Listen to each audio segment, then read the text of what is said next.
নমস্কার, আমি আবার চলে এসেছি আপনাদের সামনে। আপনাদের প্রিয় জ্যোতিষ অ্যাস্ট্রোলজার শ্রীরামকৃষ্ণ।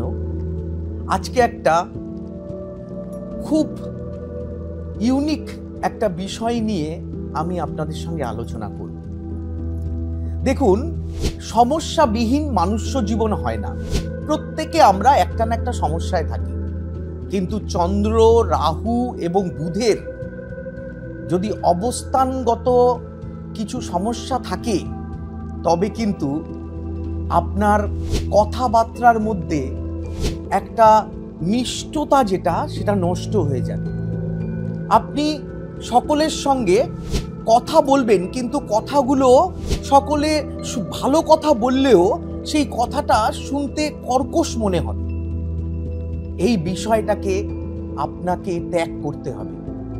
যদি আপনার নিজের কথাবার্তার দিকে আপনি নজর দেন, দেখবেন আপনি এগিয়ে যাবেন, আপনার অর্থ সঞ্চয় হবে, জীবনের পথে উন্নতি করবেন। আমার একটা পরামর্শ আপনার জীবনটা বদলে দিবে।